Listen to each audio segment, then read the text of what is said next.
Halo teman-teman semua, gimana kabar kalian? Semoga sehat-sehat selalu serta dimudahkan segala urusannya. Jadi kali ini saya akan membahas sebuah kisah tentang Khadijah. Langsung aja, gini ceritanya. Khadijah itu wanita yang sangat terhormat, bijaksana dan cerdas dari keluarga Quraisy yang terkenal dan kaya raya. Karena keturunan keluarga kaya raya, jadi dari kecil sudah terbiasa hidup bergemilang harta.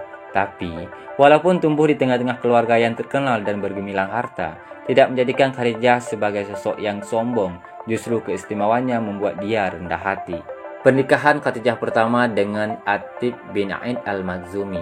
Tapi Atib bin Aid meninggal saat umur pernikahannya belum lama.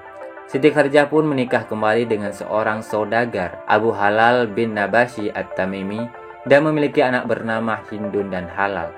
Nah, ada perbedaan dari beberapa literatur. Ada yang menyatakan bahwa Atib bin Aid adalah pernikahan kedua. Tapi kita nggak usah bermasalahkan. Kita fokus kepada Khadijahnya aja ya teman-teman.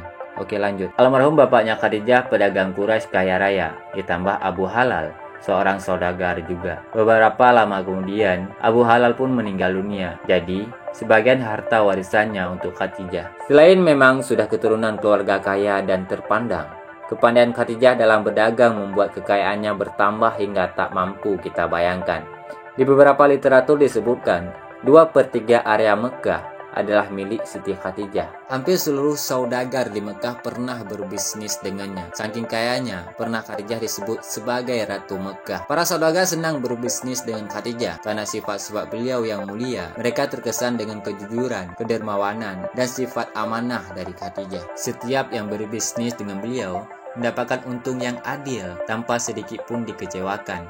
Di zaman orang-orang sering berbuat jahat, berbohong, dan curang dalam berdagang, tetapi tidak untuk beliau. Banyak para saudagar kaya dan bangsawan di Mekah tertarik dan berusaha meminangnya, namun tidak satu pun diterima. Selain kaya raya, beliau juga banyak diberi gelar kehormatan. Saking mulia akhlaknya, sifat-sifat mulia yang dimiliki Khadijah membuat Khadijah diberi gelar-gelar kehormatan oleh penduduk Mekah. Adapun gelar-gelar tersebut, yang pertama At-Tahira, yaitu wanita suci. Yang kedua, Syaidah Nisa Quraisy, yaitu pemuka perempuan Quraisy. Dan yang ketiga, Ummul Mukminin, yaitu ibu orang-orang beriman. Gelar wanita suci didapati karena saat menjalankan bisnisnya, beliau selalu menempuh cara-cara yang cerdas untuk menjauhkan dirinya dari hawa nafsu. Pernah ada ceritanya begini teman-teman. Jadi, walaupun beliau seorang wanita karir yang sukses, namun saat beliau bekerja dan memberikan arahan kepada para pegawai laki-laki, beliau memberi arahan dari atas loteng. Hal ini semata-mata dilakukan untuk menjaga dirinya agar tidak berhubungan secara langsung dengan laki-laki. Jadi zaman itu, rumah-rumah di Mekah selalu mengadakan pesta, hiburan dan nyanyian. Salah satunya rumah Abu Lahab yang berdekatan dengan rumah Khadijah, yang seakan-akan tidak pernah sepi dari pesta dan hiburan. Namun, hal tersebut tidak sedikit pun membuat Khadijah untuk tertarik bergabung dengan pesta tersebut. Memiliki kesempurnaan sifat, meskipun Khadijah seorang pedagang kaya raya, ia tidak diperbudak oleh perdagangannya dan juga harta bendanya.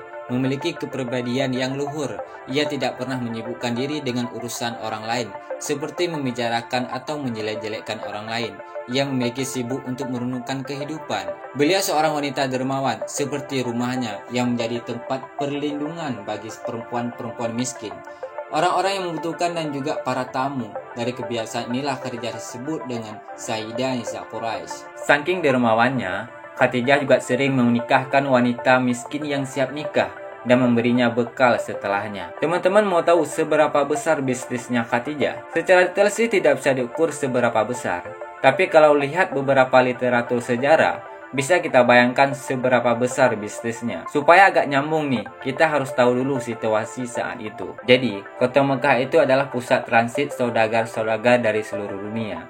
Orang yang berdagang dari Asia ke Eropa atau Mesir biasanya lewat dan transit di Mekah. Orang-orang yang berdagang ke Mesir ke Yaman lewat Mekah. Dari Yaman ke Syam lewat Mekah. Dari Persia ke Mesir atau Abasyah lewat Mekah. Disitulah Mekah disebut pusat perdagangan internasional kala itu. Jadilah, perniagaan adalah bisnis utama para bangsawan Mekah. Siti Khadijah sendiri banyak memiliki pegawai. Usaha dagangnya sampai ekspor ke luar negeri seperti Syam, Yaman, Irak, Persia, Mesir, Ethiopia, dan Romawi. Disebutkan unta milik Khadijah saja ada 80.000 tersebar di beberapa daerah. Bayangkan seandainya unta dipukul rata harganya 50 juta saja. Totalnya 4 triliun teman-teman bila didialogkan zaman sekarang. Nah, dari sini sudah jelas ya seberapa besar bisnisnya Khadijah. Salah satu saudagar kepercayaan Khadijah dari keluarga Hashim adalah Abu Talib. Setelah merasa lelah mengurus bisnisnya, Khadijah menyerahkan perniagaannya kepada Abu Talib. Selama berniaga kemana-mana, Abu Talib sering mengajak keponakannya. Perniagaan yang dijalankan oleh Abu Talib selalu menghasilkan untung yang sangat besar. Dengan tugas tersebut, keponakan Abu Talib yang akhirnya diketahui Khadijah bernama Nabi Muhammad Sallallahu Alaihi Wasallam pergi ke kediaman Khadijah. Kontrak kerja pun terjadi. Nabi Muhammad akan memimpin perniagaan perdananya menuju Syam. Selama perjalanan ke Syam, Nabi Muhammad dibantu para pembantunya Khadijah, salah satunya Maisyarah. Ketika rombongan Nabi Muhammad melewati rumahnya, Khadijah mencari-cari pemuda tersebut. Ia melihat pemuda itu yang paling bersinar di antara banyaknya kerumunan orang. Seketika hati Khadijah berdebar. Khadijah merasa pemuda itu membawa ketenangan dan keteduhan bagi hatinya. Dia begitu senang mendengarnya Maisyarah menceritakan kebaikan-kebaikan pemuda itu. Mungkin karena bakat yang ditularkan dari pamannya. Setiap perniagaan yang dilakukan Nabi Muhammad itu selalu menghasilkan keuntungan yang sangat besar. Bahkan dari seluruh pegawainya, Nabi Muhammad lah yang paling piawai pedagang. Nabi Muhammad mampu memuaskan para pelanggan sehingga setiap para pembeli akan melakukan repeat order.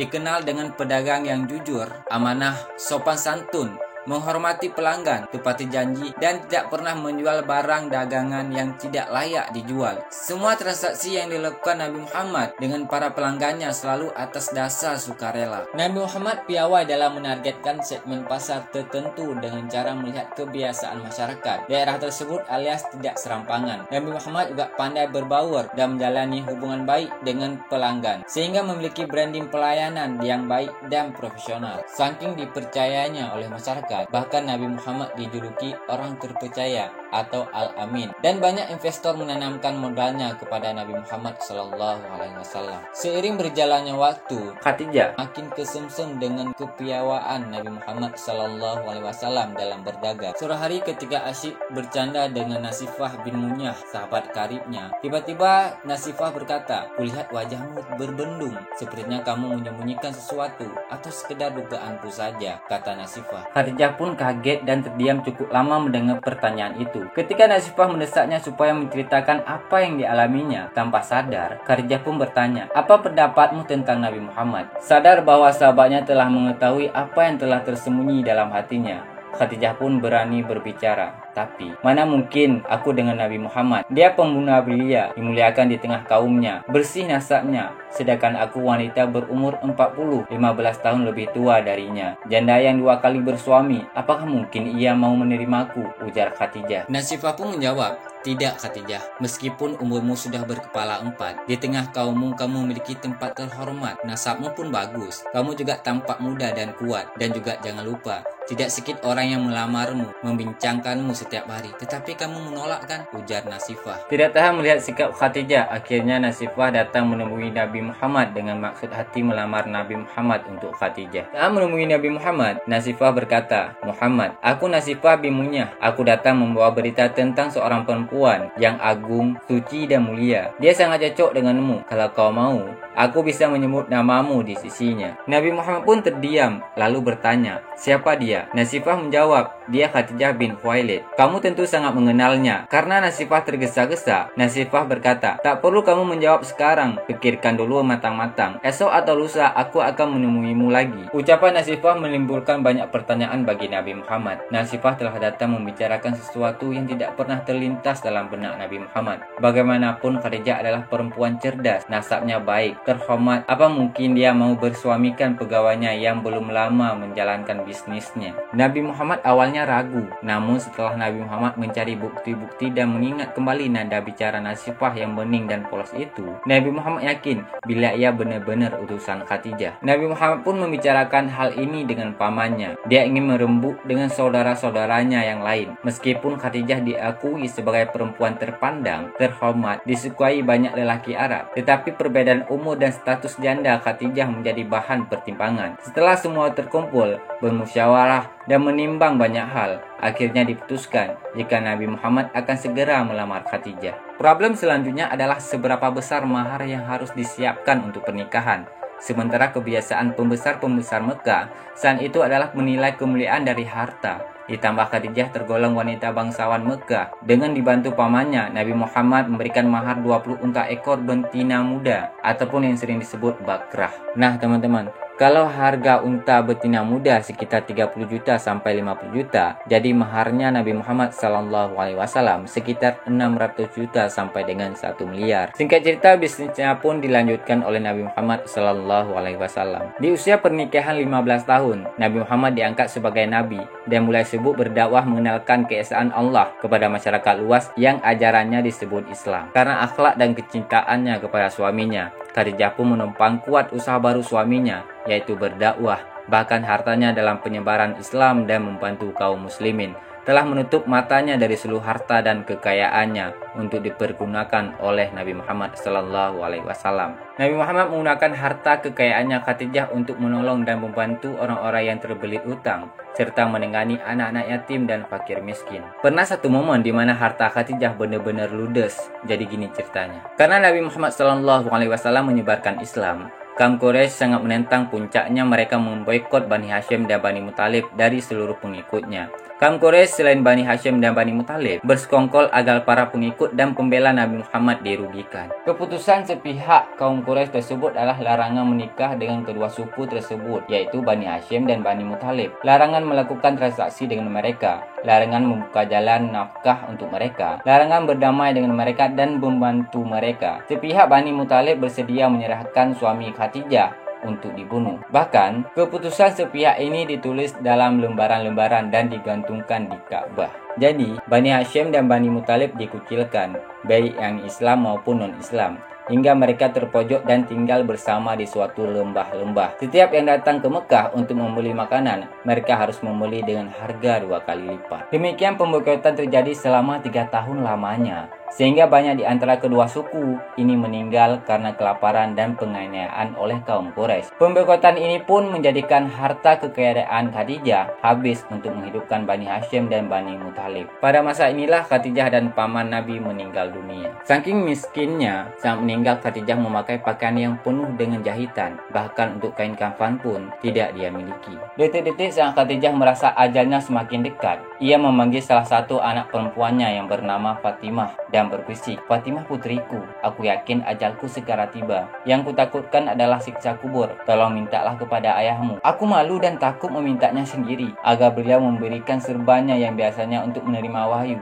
agar dijadikan kain kafanku." Mendengar hal itu, Nabi Muhammad pun berkata, "Wahai Khadijah, Allah telah menitipkan salam kepadamu dan telah dipersiapkan tempatmu di surga." Khadijah pun menghembuskan napas terakhirnya di pangkuan Nabi Muhammad SAW. Khadijah dikekap dengan perasaan pilu dan sedih yang teramat sangat dari suaminya. Melihat air mata Nabi Muhammad SAW menangis, semua orang yang ada di situ pun ikut menangis. Saat itu malaikat Jibril pun turun dari langit dengan mengucapkan salam membawakan kain kafan dari surga. Suaminya berkata di dekat jasad Khadijah, "Wahai Khadijah, istriku sayang, demi Allah, aku tak akan pernah mendapatkan istri sepertimu. Pengabdianmu kepada Islam dan diriku sungguh luar biasa. Allah Maha mengetahui semua amalanmu. Semua hartamu kau hibahkan untuk Islam. Kaum muslimin pun ikut menikmatinya. Semua pakaian kaum muslimin dan pakaianku ini juga darimu. Namun begitu, mengapa permohonan terakhirmu kepadaku hanyalah selembar serban? Inna lillahi wa inna ilaihi raji'un."